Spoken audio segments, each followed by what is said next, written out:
Hello, everybody. So when I first came to Carnegie Mellon, I wanted to work on automated theorem proving. I'm of the belief that this is the most important problem in computer science, and I make that argument with complexity theory. From a complexity theoretic perspective, general automated theorem proving is Turing complete, or recognizable complete. It consists of all recursively enumerable problems. And so if you solve this problem, or you make a decent solver for this semi-decidable problem, then in some sense, you solve every formal problem at the same time.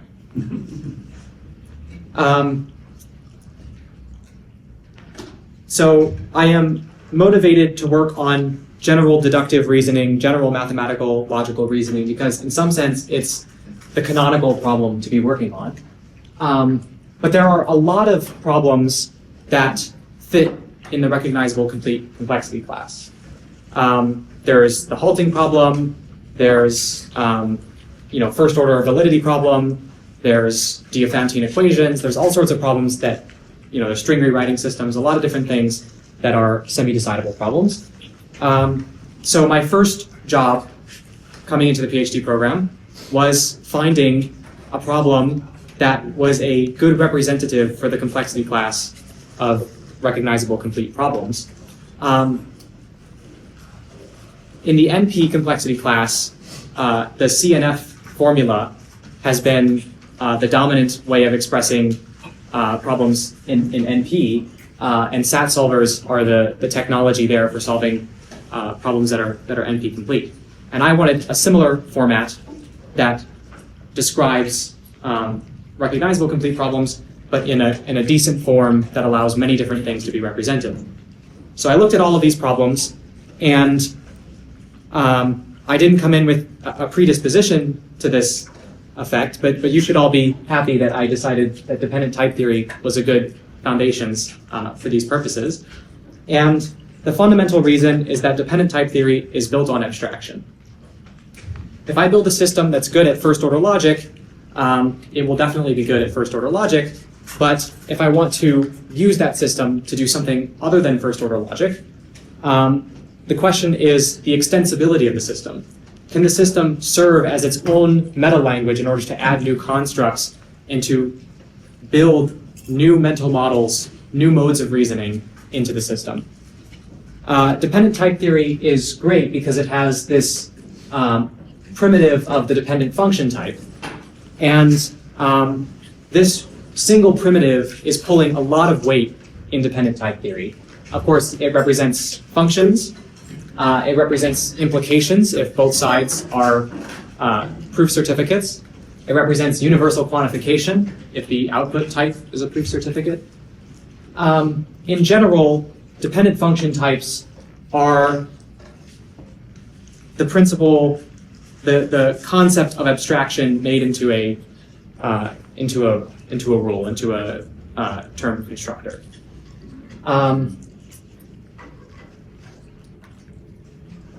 So you've all done great work in programming languages in showing the connections in logic and mathematics and computation that are in dependent type theory, showing that the system is sufficiently elegant and extensible and has well-behaved properties, which I'm grateful for all of your work in this area. And I found it to be true that dependent type theory has great properties for searching for theorems. And so that's what my project Canonical is all about. It's about building an automated theorem prover that operates on dependent type theory, meaning we're going to be searching for terms exhaustively in dependent type theory. So Canonical is making its debut as a tactic in Lean. So Lean is an interactive theorem prover. You can write statements in Lean like this. So we have A and not A implies B. And then you can enter tactic mode with the by keyword, and then you can say canonical, which is my tactic. And when you use canonical, you can get a proof term output to inhabit this type of A and not A implies B.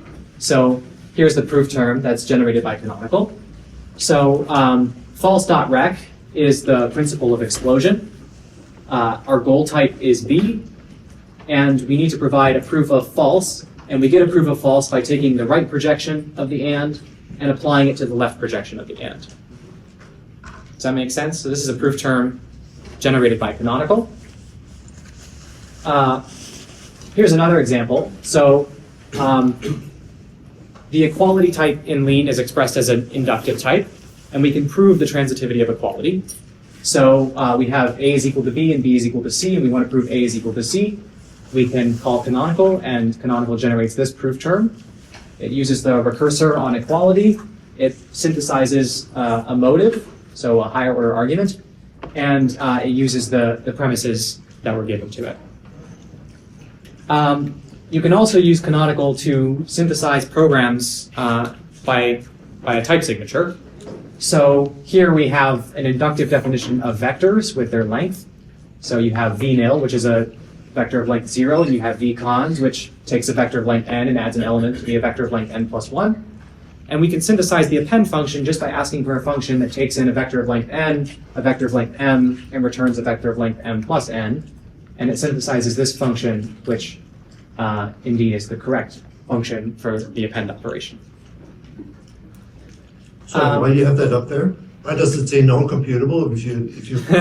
That's a good question. So as it turns out in Lean, the compiler cannot generate code for recursors. It can only generate code for match statements written in the sort of surface syntax. So unfortunately, for the time being, this definition has to be marked non-computable, which I'm not the most happy about, but it is what it is. You could write it as a match statement, though, and it would be fine. You can also prove properties about inductive types, like here's proving the associativity of addition. The natural numbers are just defined in the standard library. Addition is defined in the standard library. And here's the proof term that's generated by canonical. So we perform an induction on the natural numbers. The first case follows by reflexivity, but the only reason it follows by reflexivity is because of definitional reduction. So we have support for definitional equality. I'm not going to talk about that very much, but we do have support for it. And then the inductive step follows by a rewrite or eq.rec over the inductive hypothesis, and then reflexivity. We can do some more interesting problems that are not first order. So this is a formalism for Cantor's theorem, saying that if f is a function from x to the power set of x, then f can't be surjective. So we give canonical a few pieces of information here. So first we give it this proof here, false of a equal not a. So what is this? This is a statement that says that a proposition can't be equal to its own negation. Pretty sensible. And then congrfun is a statement saying that if two functions are equal, then they're equal on all inputs. And then this pi flag here, I won't talk about it too much, but essentially it adds this as an axiom for canonical to use. It allows canonical to use the arrow type by saying that A arrow B has type sort. And this is the proof generated by canonical. And the interesting part about it, of course, we're dealing with existential quantification and stuff like that. But the interesting part here is in this last line, this function FAA implies false. This is actually the Cantor diagonal set. So FAA implies false, in other words, not FAA. This is saying not along the diagonal. That's the definition of the Cantor diagonal set from the original proof. Yes? So if you don't provide the hints in the previous slide, what happens to the code? Does it just time out, or does it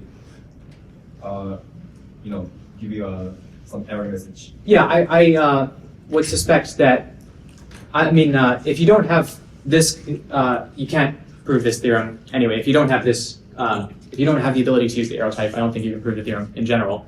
And yeah, I would suspect that without these, it would time out after your set timeout. So I think the default to 10 seconds or something like that.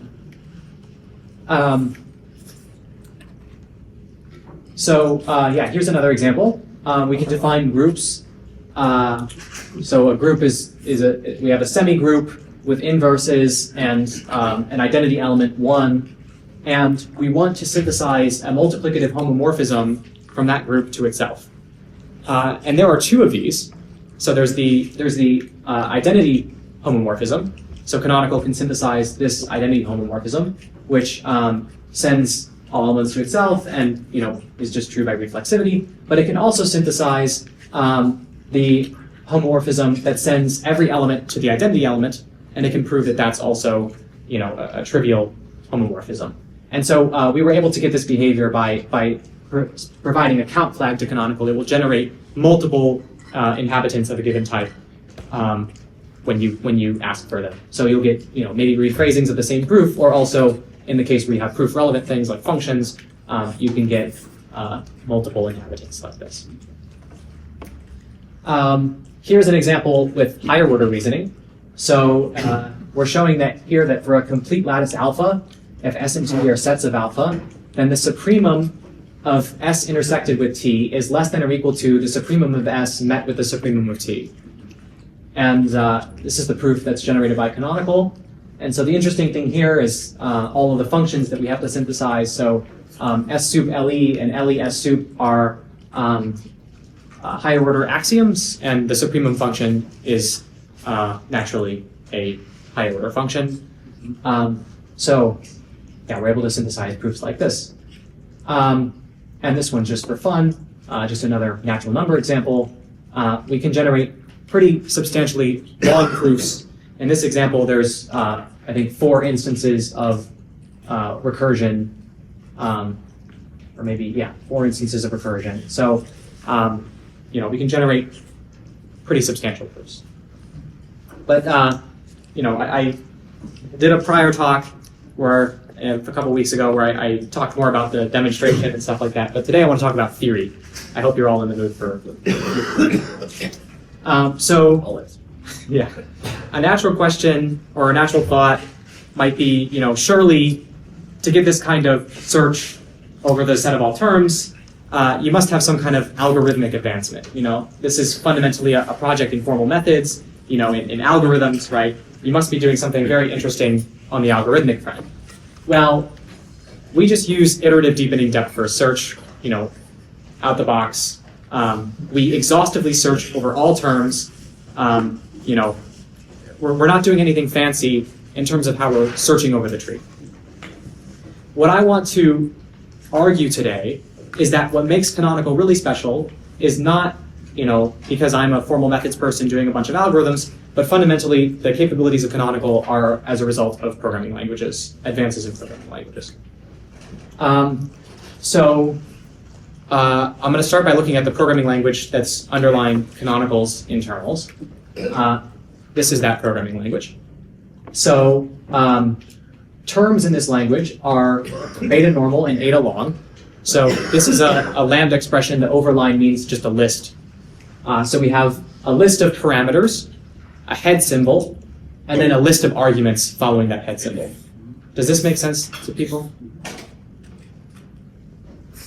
And then this is kind of an interesting thing. So our types are just a lambda expression that has been upgraded, that has been promoted into a pi type. So how does this work? You can imagine having some kind of lambda expression like lambda x dot bool. So this is a function that returns the type bool for all inputs. And we can wrap this in the sort of pi constructor here. And we provide a type for the input type. And this is effectively writing the pi type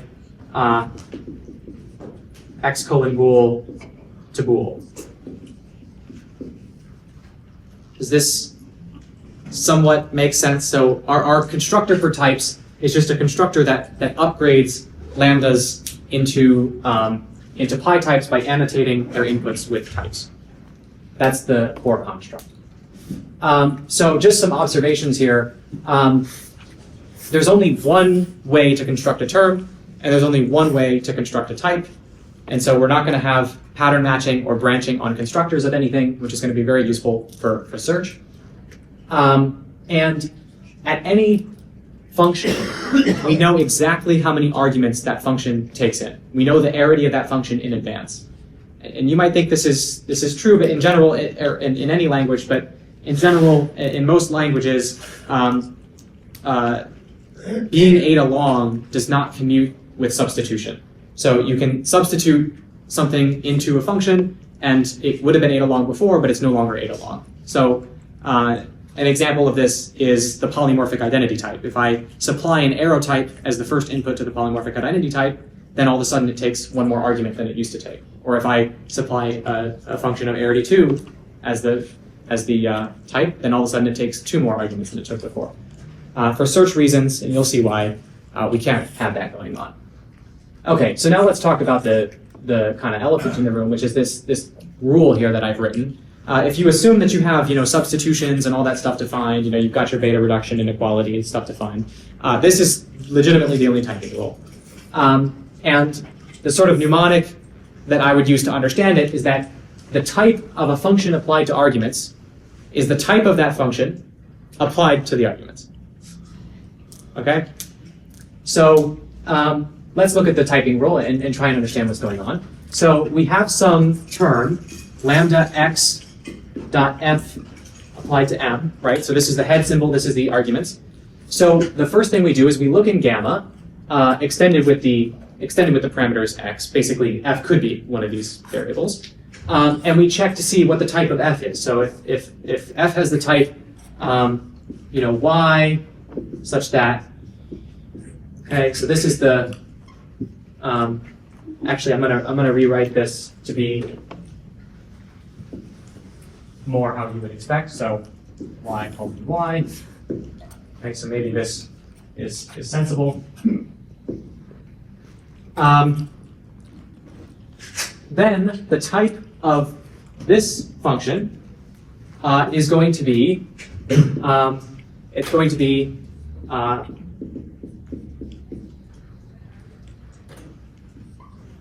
so the input types are going to have the type specified in the beginning of the rule, and then the output type is going to be g, which is the function type,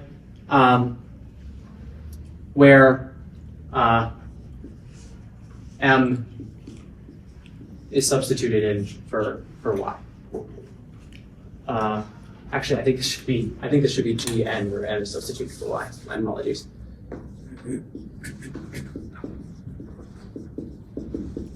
Okay. So does this kind of rule make, and then also the last requirement is that the functions that the arguments that you're supplying to f have to be the function type, or have to be the types that it's expecting. So you have to pass in something that's well typed into the function. Okay, I'll take questions on this rule because I know it's a bit complicated. You seem to have a question. Yeah, so on the second premise, like y should not occur in y, right? Yeah, so this is very interesting. And perhaps this answer will be a bit unsatisfying, but I think it's helpful to think of the y's as being in simultaneous declaration. Or another way to think about it is maybe something kind of triangular, where like y2 is allowed to depend on y1 and y3 is allowed to depend on y2, but y2 isn't allowed to depend on y3. And so you can think of this substitution as being like a triangular substitution where in general, you could impose a constraint that just later types are not allowed to use variables from earlier types. Does that make some sense? So yeah, I'm making liberal use of substituting like arrays and stuff like that. Yeah, but I understood everything you said until that last thing that you said. You put this restraint that the later types don't depend on earlier types. That means you don't have telescopes? Doesn't that cut down your...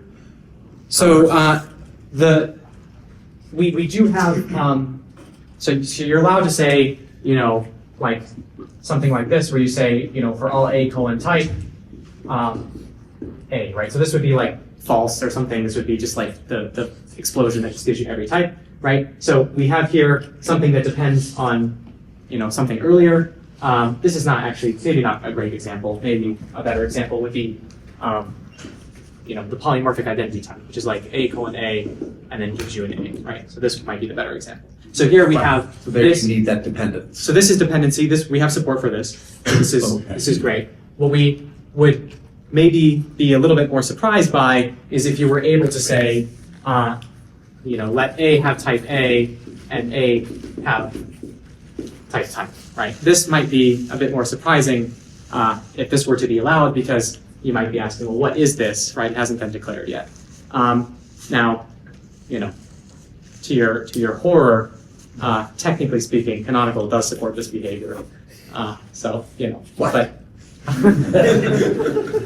so you can choose not to use it, but technically speaking, we do support this behavior. You have a question. I think you said types on earlier types, but Okay, yeah, I must have flipped what I. Yeah. That's what you said. Yeah. Sorry for the confusion. Yeah. Okay, go ahead. So in pure type systems, there's like a base case, like a star or a type or something. So what's your base case here? So that's a great question, and I have omitted the potential for a type to be it's an optional. So like you could have a star base type that you start out with. I have omitted it in the remainder of the presentation, but the idea behind the base type is not to act as a universe, but instead to act as essentially a type that we haven't specified. And the idea behind that is, I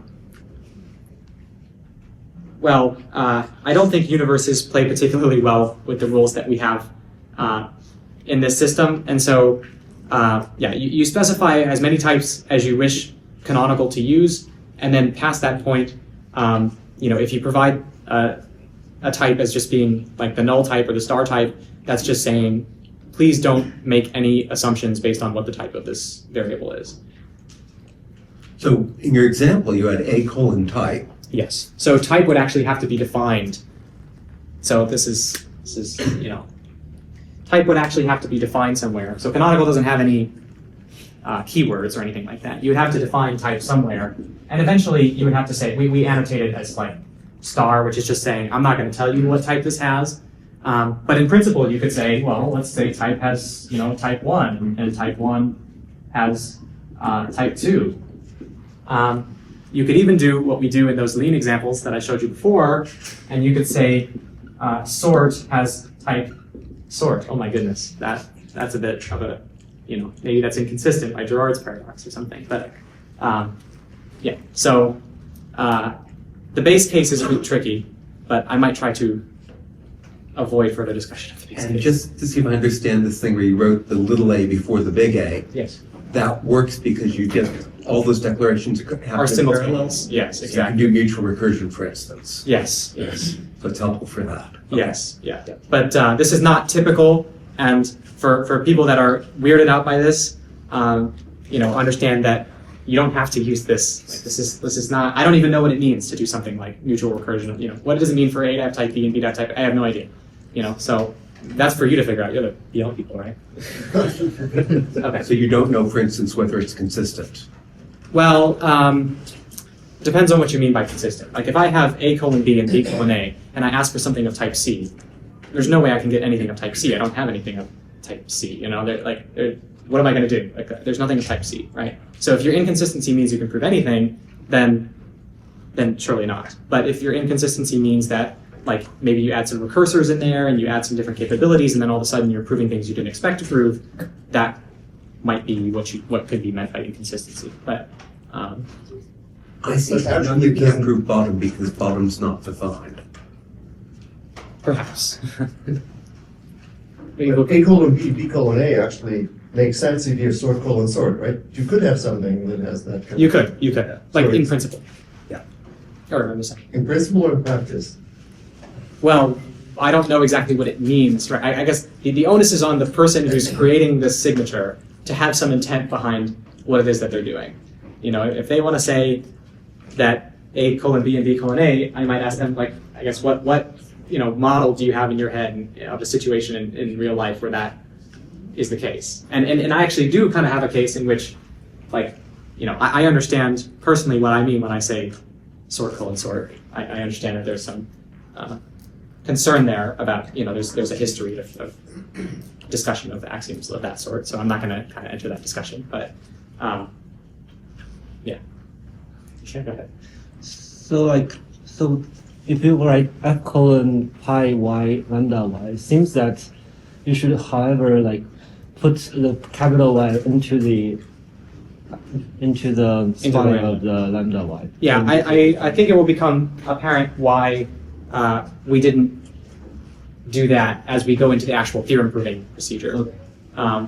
So if you don't, oh my gosh, we've barely begun. Okay, so there's no way I'm making it through this presentation. That's fine. Okay, so let's write a type checker for canonical. So here's how we're going to do it. We're going to define a function that's going to do beta equality on terms. And so here's how it's going to work.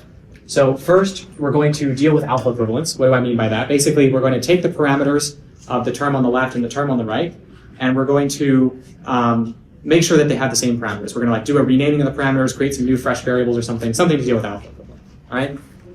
Then we're going to check if their head symbols are equal. If their head symbols are disequal, then we're going to throw an exception. These two things are not equal.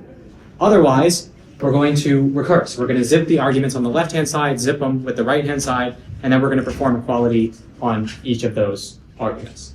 Does this sound like a reasonable beta equality or just equality rule for types or for terms? Well, not if you want to terminate, right? Because if you have sort colon sort or type colon type. Well, it's not term. It's not sort equal sort. It's sort colon sort. So this has nothing to do with the No, type. but as soon as you have sort colon sort, you have the paradox and things don't normalize, and so you could potentially run this forever, right?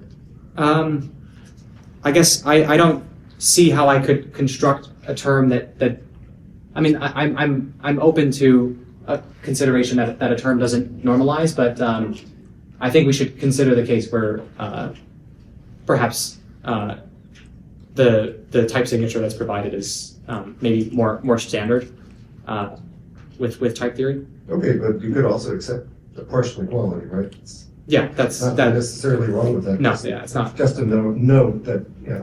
It could, yeah. You do have partial in the definition. I do have partial in the definition. That's for little reasons, but this should, in theory, comply without that. But it's okay. And so now we want to write a type checking function. So we have some context gamma, which is a list of types. We have a term, and we have a type that we'd like to type check it with. Okay. So how are we going to type check this term? Well, first we're going to do the same thing. We're going to deal with alpha equivalence. We're going to make sure that the term and the type are the same variables with the same names. We're going to create some new fresh names. Then we're going to extend the context gamma with the parameter types of the type. So these types, here, these are the parameter types, right? So we're going to extend the context with the types of those new variables. Then we're going to index our context gamma with the head of the term, right? So we're going to say the term, what's the function symbol of that term? We need the type of that function symbol, right? It's the same thing we did over here. What's the type of this function symbol? Right down here, right? Give me the function type. And we're going to apply that function, or that dependent pi type, we're going to apply it with the arguments of the term, right? Because this is dependent type theory, the output can depend on the inputs of the term, right? So we're going to apply that type with the arguments. And then we're going to stipulate that the return type of that function has to be equal to the codomain of the goal type that we're looking for, right? So the output of the function needs to be equal to the goal type that we're looking for. And finally, we need to type check that all of the arguments are well typed, that they have the right argument type that's expected to be applying to the function. Does this make sense as a type checker?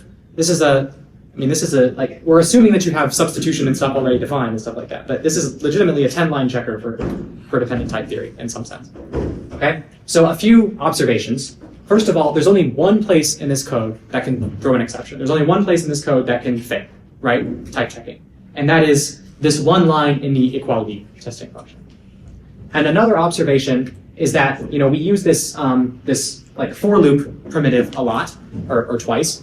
And the great thing about this is that it can be run in parallel. Like, there's no constraint on the ordering. Like, we can do the last one first. We can do the one at the beginning first. It doesn't matter. These lines of code are sufficiently well behaved that we can essentially execute them in any order. There's some dependencies with the let definitions and with the if statements, but all of the conditions can be tested in any order. doesn't really matter. So now we're going to write canonical. Okay, here's canonical. So canonical, what canonical is doing is it's taking the inverse function of the type checking function with a fixed gamma and a fixed type. Okay, so this doesn't sound very formal, right? Like, how can you just take the inverse of a function? But I'm going to suggest that there is a way to formalize this notion that this is what canonical is doing. It's just inverting the function. And the way I'm going to make that formal is with sort of co-inductive types. So I've highlighted term here in red. So this is the thing that we're trying to find. We're trying to find the term that has a given type. And what we're going to do is we're going to pretend like we have a term. We're going to pass in a fake term, a mock term, right? A co-inductive term. And we're going to say, yeah, I have a term. It has the given type, right? You just ask me questions about it, right? And I'm not going to decide, right? I'm going to wait until I get asked a question about that term before I divulge what piece of information about that term, but I need to make sure that all the things I divulge are consistent, right? So what we're going to do is we're going to symbolically execute this code with our fake term in mind, and whenever it asks us for something, then we're going to make something, right? That's the idea. So we start out with this statement. So up at the top there, we've created this. We call it a meta variable. So meta variable 1, we want to have type goal. Our signature here, or our context, is on the left. So this is the set of variables that are available in our context. We want to get something of type goal, right? That's our goal is to get something of type goal. And to do that, we need to get a natural number and a proof that that natural number is equal to 1,000. Okay? So the first order of business is to call the type checking function on this meta variable that we've created. And it's going to get stuck right here where it asks for the head symbol. Okay, so it's going to ask us what head symbol, and it has to be in gamma because it's going to index into gamma, right? So we have to come up with something in gamma. Okay, well, let's try p. Let's try to call the function p, right? We're looking for something of type goal. Let's try to call the function p. Okay, so now we progress past this line, and we go to this line that says that the codomain of the function has to be equal to the goal type, right? So that's the same as saying, so the codomain of the function p is goal. The type that we're looking for is goal, so that's just saying goal equal goal. Does that make sense? And then we need to show that the arguments, so we created two new meta variables, two new co-inductive terms that we haven't decided anything about. And those have to have the correct parameter types. So this is kind of what happens next. You can see in our symbolic execution, so we have goal equals goal, we have this new meta variable n has type nat, and meta variable 2 has type eq, meta variable n 1,000, right? So what I've done is I've created these 3 separate calls, but I haven't made any of them yet. I haven't called these functions yet. I've kind of sequestered them because we can call them in any order we want. So this is the important thing about the parallelism is we can choose okay, now I'm going to deal with the equation. So the equation just goes away. The equation is just true, right? But these other ones we're going to have to do some more work with, okay? So let's try to decide what n should be. So we're going to call the type checking function. It's going to ask us for the head symbol. We're going to say let's do nat.0. Right? So that reduces to just nat equal nat. So we're saying nat.0 has type nat, and the meta variable should have type nat, right? So that derives the constraint nat equals nat. That goes away.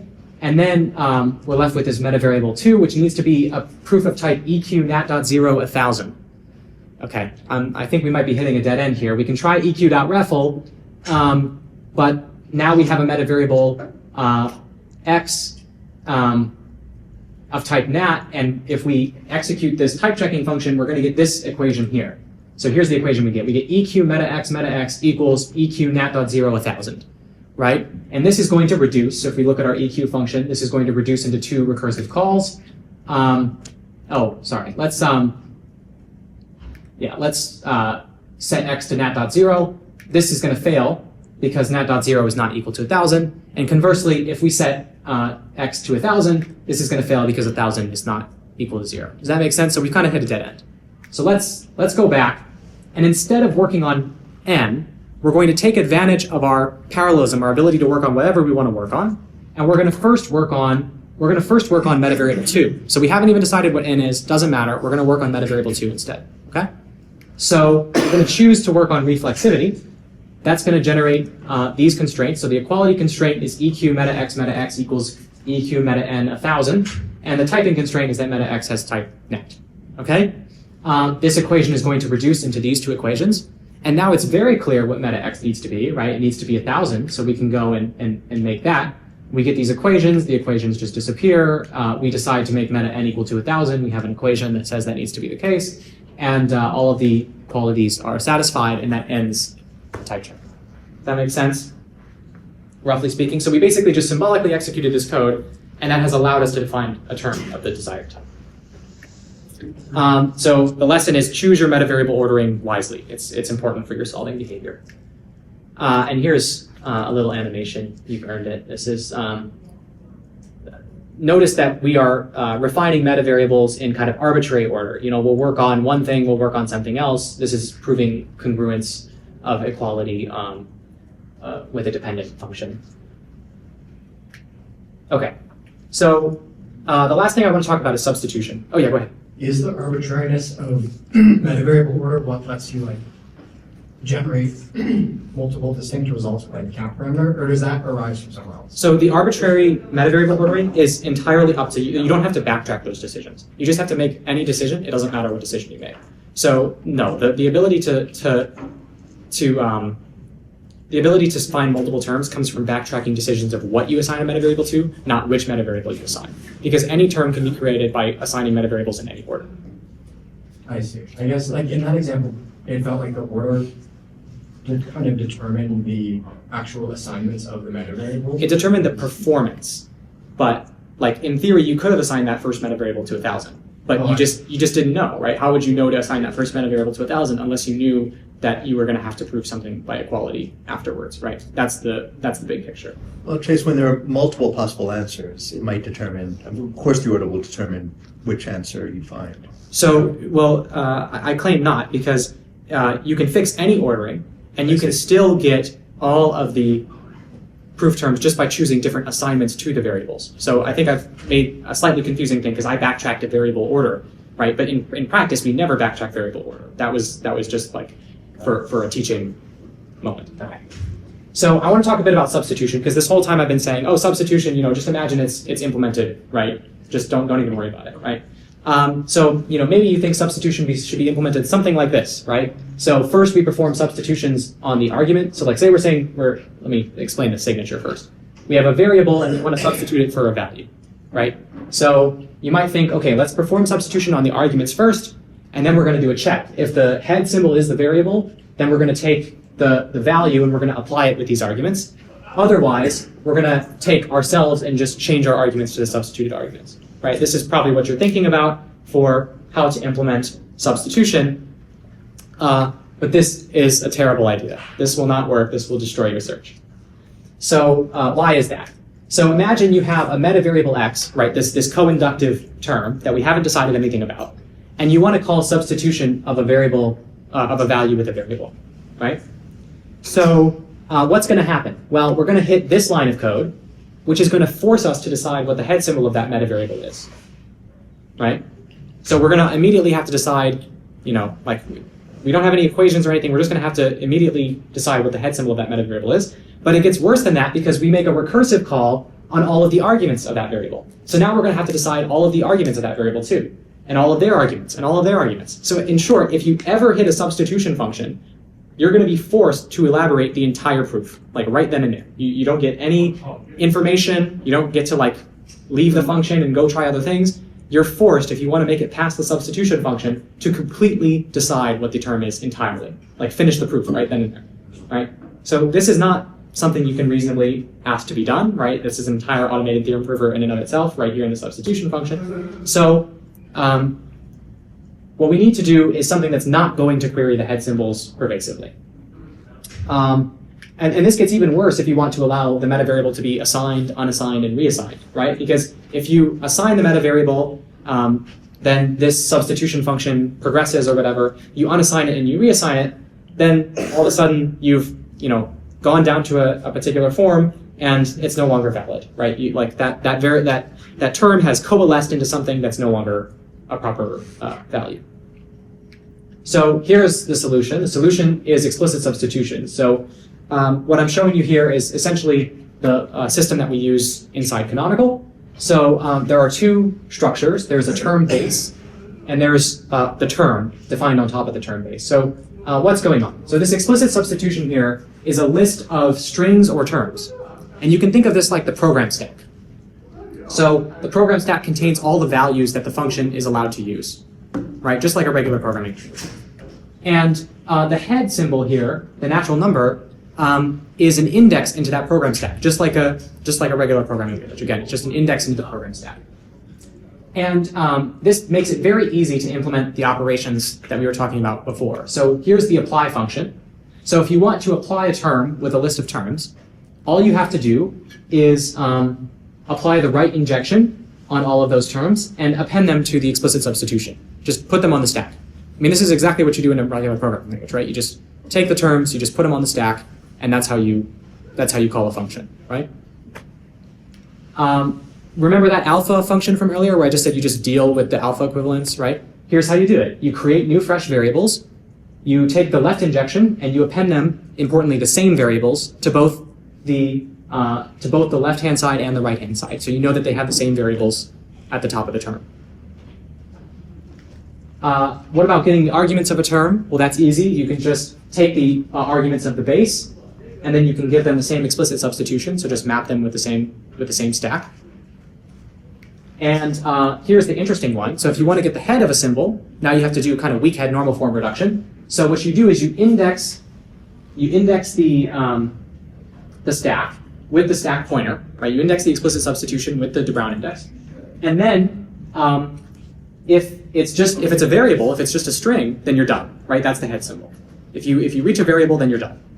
If you reach a term, then you do term.apply, term.args, and you take the head of that, right? So you do a beta reduction, right? One step of beta reduction. And the interesting thing is that this apply function is O of 1, right? It immediately just appends things to the explicit substitution, and it's not doing any work that it doesn't have to do, right? And also another observation is that we never create a term base. Term.base.make is never called in this algorithm. Okay, maybe a question or something? Does this make sense? So in the literature, there's like dozens of different forms of explicit substitutions. Which one does this model? I've seen, explicit substitutions, as far as I understand it, is a general concept. As long as you're making your substitutions explicit, that counts as explicit substitutions. I'm not sure if there has been an exact treatment of explicit substitutions that treats it just like a stack, like I'm doing. But I've seen some things that are similar. Obviously, the original explicit substitutions paper was much more unary and much more like, increment this and, with the up arrow and everything. And that's not exactly what I've done here. I'm not sure if I have the best answer to that question or the reference. I'm sorry.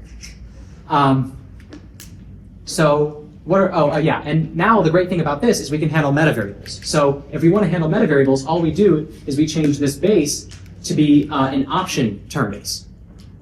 So the option allows for a meta variable. So say we want to represent this term here, we can say 0, 1, that's our base. So 0 means you're going to look at the explicit substitution or your stack at the 0 index. 1 means you look at the 1 index, and we can write this term as 0 applied to 1.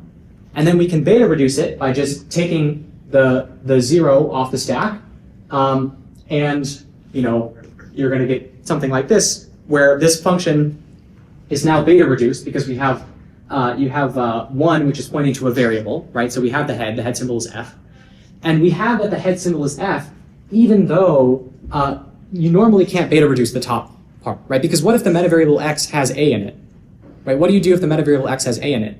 Well, now we can handle that just fine, because if the meta variable x uses the 0 stack pointer, the 0 stack pointer is now pointing to a, right? So when that meta variable gets refined, it'll automatically be refined to the right pointer in the stack.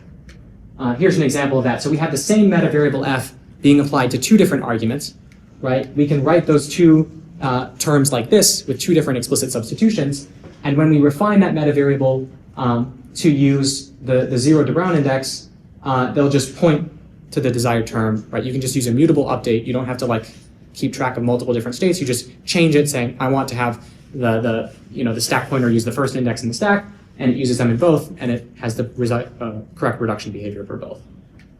So the lesson here is that metavariables are neither terms nor variables. They're something kind of in between, right? They're something that has a stack, but the stack can be replaced with different things based on what context it's called in. Okay, so this is the last slide.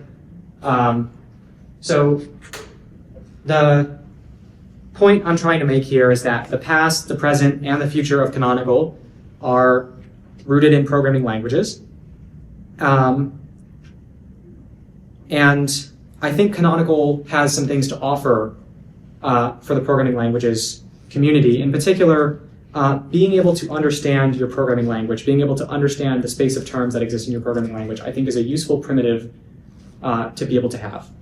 Imagine you have a programming language and you find that it's extremely difficult to search for a term of a given type. That might indicate that your programming language is not faithfully representing the mental model that the human programmer has when they're writing the code, right? Because your search functionality is not coinciding with the space of terms that programmers are interested in writing. Conversely, if you run Canonical and you find that there are a lot of terms of a given type, that might be indicative that there is a lot of redundancy in your language. And you might want to take two things that are not definitionally equal and try to find a way to make those two things definitionally equal, potentially. There's this kind of Platonic ideal, it's not possible, but a language that only allows you to write the programs that you wish to write, and that you can only write them in one possible way. This sort of like mythical programming language. And Canonical can help you understand the extent to which, for your use case, the terms in your theory match the terms that you would like to exist in your theory. And so I think it can be useful for programming languages, and programming languages is certainly useful for Canonical. Right now Canonical is in lean, but there's no intrinsic limitation branching out to other languages, including those that have more complicated concepts like univalence and modal types and things like this. At least I think in principle there's no limitation. And also Canonical doesn't have support for calling tactics right now, but there's a lot of programming languages development that I think would help Canonical be more powerful. In particular, Canonical depends on having a good encoding. This is the formal methods term, encoding. But in programming languages, we would refer to encoding as like a compilation, right? So if I can compile into a language where search has better properties for a certain use case, that is going to be kind of the next way that we get performance out of Canonical, by having specific ways of translating things in specific use cases. So I'm really excited to see how the programming languages and the formal methods groups come together on automated theorem proving for dependent type theory. Canonical is coming out this month, and I'm excited to see what you all do with it.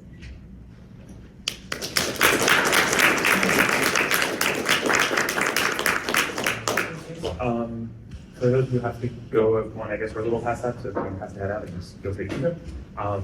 Maybe we could take a few minutes for questions. I have questions. Yeah, go ahead. So just in some sense, your goals here in the generality presented them overlap with the goal of logical frameworks, right? And we don't call it compilation, but we call it representation. Because, well, you want to be at a high level of abstraction. Of course, the way you represent something in a logical framework has a huge impact on the way you can reason with it. But you also have to prove something called adequacy. In other words, we want to make sure that the representation that we choose for our constructs actually represent the programming language that we have in mind. And so these adequacy proofs are, we have certain, well, for LF as a particular example, we have a certain store of techniques for proving adequacy theorems. So the one thing I'm concerned here is that because you have some very odd things in your language, like for example, a simultaneous binding, that even though something might look like a natural encoding into the framework, a natural representation, it's actually not adequate in the sense that might be more things in your language than there would be, in the object language that you're trying to represent. So have you thought about like how you prove adequacy of representations into your framework?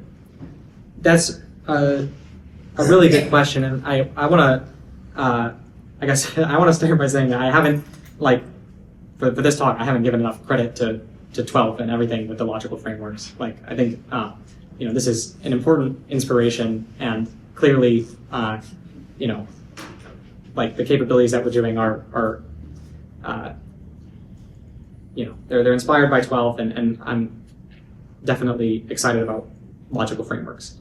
I think an important thing to note about Canonical is that the strange things that you're mentioning that we have support for are all at the type level. They're not at the term level. And importantly, Canonical is not synthesizing types, it's synthesizing terms. And so you are permitted to do strange things at the type level, just in the same way that you're permitted to write,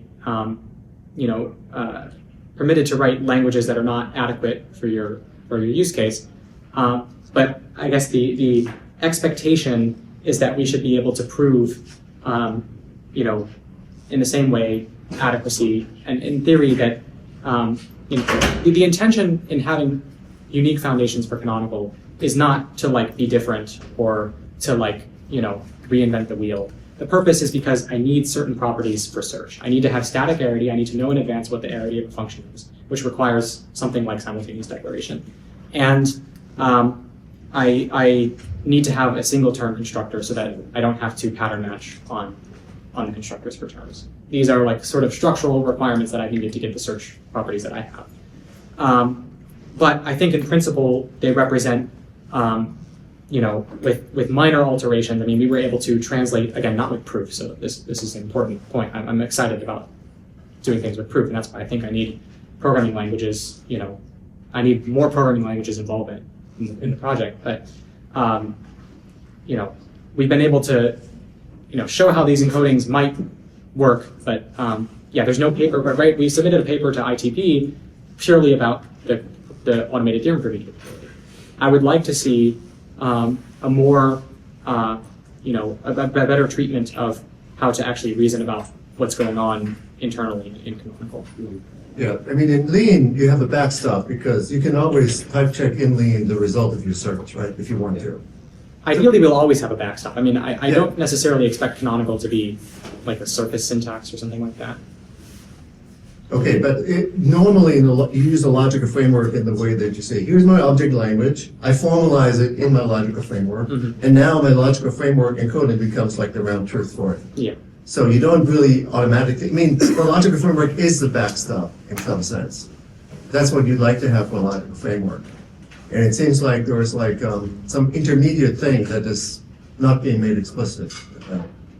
Yeah, I guess I think I'm sort of hedging here because I feel like I'm saying two things at the same time. I'm saying Canonical should be formal, and at the same time, but it shouldn't need to be formal. So I feel like I'm kind of hedging. But right now, you're right. Canonical has this backstop of Lean, and I think that that's valuable because people expect things to be true in Lean. But also, at the same time, I think there is a way that Canonical can be, made assuredly formal in the way that you expect, but just the effort hasn't been put there to date.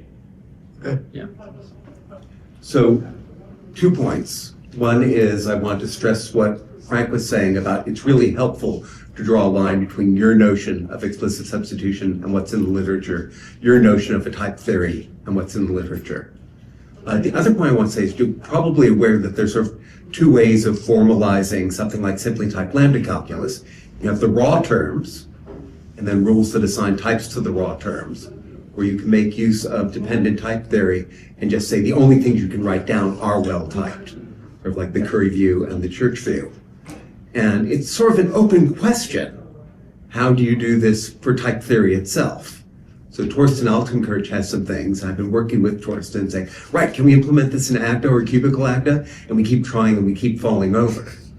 But you have a quite nice way of doing things. I'm wondering if yours might provide a solution to that question. So I'd like to look at that with you offline. Yeah, I think that's a really good point. I often have talked about Canonical as being somewhat of a parametricity machine. You want to understand I guess, you have a theorem that says, oh, there's only one inhabitant of this type, or there's only two inhabitants of this type. But in some way, this makes like an enumeration procedure, that like shows you what the set of types are in some sort of like direct. Now, this doesn't work for things that are infinite, or maybe it does kind of work. It enumerates them, but yeah. So I'm very interested in looking at how Canonical sort of changes the game from a syntactic game into one that is correct by construction. The vision is that, like, I mean, again, Canonical. Are we reinventing automation? Well, maybe not, because the algorithm that we're doing is just depth first search. The interesting part is that we have a language that only, like when we output a term, for certain that it's past that type check function. At any given stage, we're only searching terms that are in canonical form, and we're only searching terms that are type correct, or by some definition of type correct for a partial term, right? So that definition would be like, as long as you have some kind of partial state, remember the symbolic execution? As long as you have some symbolic execution, some partial state of function calls that is currently not violated, that hasn't thrown an exception, that's sort of a type correct partial term, and we only search over type correct partial terms. Maybe I can say that if we have further questions, or you. Yeah, no, this is perfect. Yeah. All right. Thank you again. Thank you.